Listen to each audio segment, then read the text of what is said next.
क्या आपने कभी विचार किया है कि कोई अपनी जान किस हद तक दे सकता है अपने पतिदेव के अपमान का बदला लेने के लिए?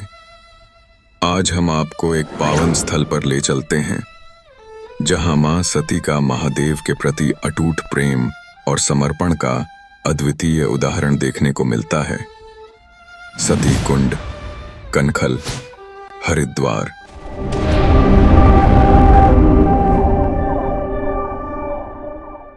मां सती महादेव की पत्नी अग्निकुंड के पास खड़ी थीं। उनके चेहरे पर निश्चय और गहन भावनाओं की झलक थी, जबकि अग्नि की प्रज्वलित लौएं उनके मन के उग्र भावों को प्रकट कर रही थीं। उन्हें ज्ञात था कि यह कदम उनके जीवन का अंत हो सकता है, परंतु महादेव के सम्मान की रक्षा में यह बलिदान देना अनिवार्य था। गहरी आस्था और समर्पण के साथ मां सती ने अग्नि में प्रवेश करने का निर्णय लिया। मां सती दक्ष प्रजापति की पुत्री थीं। दक्ष, एक महान राजवंश के शासक के रूप में प्रतिष्ठित, ने मां सती के महादेव के प्रति प्रेम का विरोध किया था।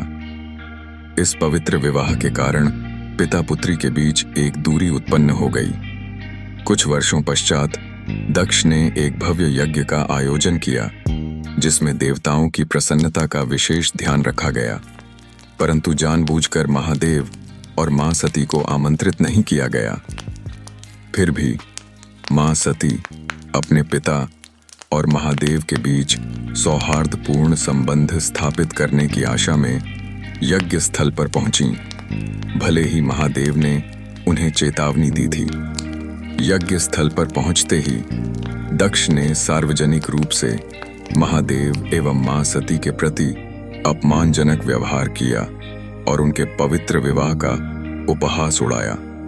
इस अपमान से हृदय विदारित होकर मां सती ने अत्यंत निर्णायक कदम उठाया। अपना अमूल्य जीवन देने के लिए मां सती अग्निकुंड की ओर रुक कर गईं और उसमें प्रवेश किया। यह कदम उनके पिता के आचरण के खिलाफ एक स्पष्ट विरोध तथा महादेव के प्रति उनके अटूट सम्मान का प्रतीक था।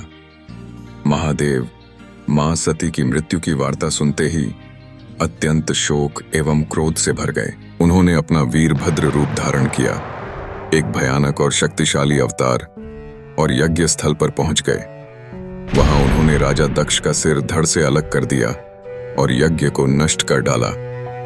देवताओं के समझाने पर महादेव ने दक्ष को जीवित कर दिया, पर उसका सिर वापस नहीं लगाया गया।